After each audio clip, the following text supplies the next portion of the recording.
Okay, now that we are understanding that Pokemon are an asset class, it's time to tell you my story and speak about market manipulation for these cards. And it all starts with one tweet, like every good story does. You see, in January of 2025, when I came to understand Pokemon as an asset class, I came to terms with it by thinking about them as art pieces. Realistically, most people born after 1990 are never going to get fine art hanging in their walls, so Pokemon is the next best thing. Also, even back then, it was undeniable the skyrocketing price that we were seeing. And I just wanted to get in on the bandwagon. But when I saw this tweet and saw that only one of the cards in this collection was actually affordable, I decided to hop on it. Now, almost 5 months later, this card has doubled in value, making me wonder if I was part of the manipulation or just a lucky onboarder, an early adopter, if you will. In my short time in the hobby, I have seen market manipulation take the forms of an inflated drowsy for questionable reasons, and a few screenshots out of Discord groups talking about how they should specifically target a specific card for buyouts as they tried with the Ursaluna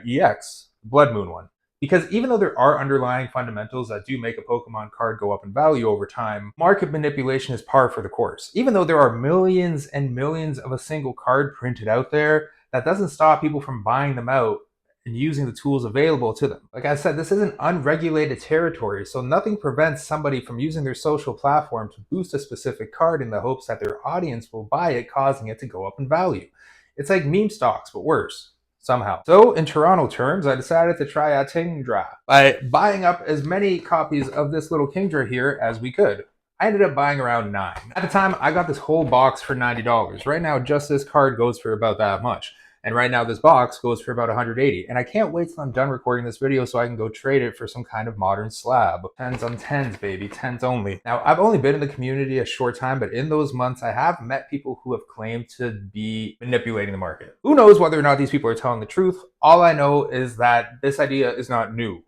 This thing is happening in the stock market and crypto to a lesser degree, but nothing stops somebody from using everything in their means to make themselves more money. Now, because I want this video to be over 8 minutes so I can qualify for ad roll midway through, I'm going to talk to you about the Karaji waves, which is what makes this art so beautiful.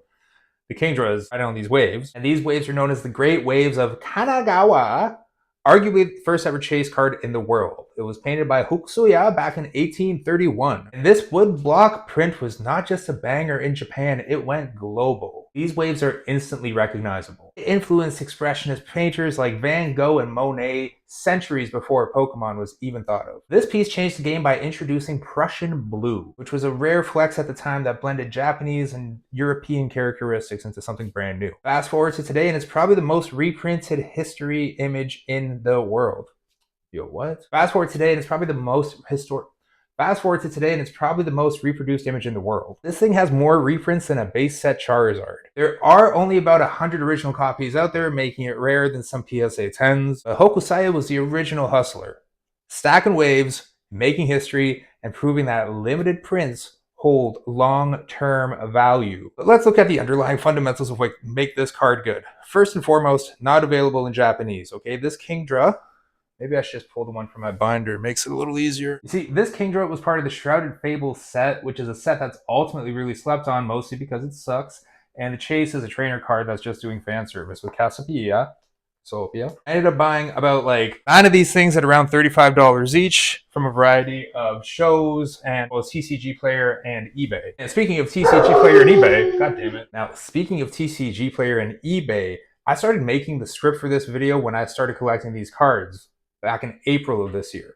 I just had a feeling, you know? But Chef Ken Lee on Instagram has essentially broken this whole thing down. In fact, he told people with like $2,000 they could buy up every copy of this card, which has juiced the market. Now, I don't have that kind of Instagram following yet, but it's very interesting how you can manipulate these platforms to make them do whatever you want.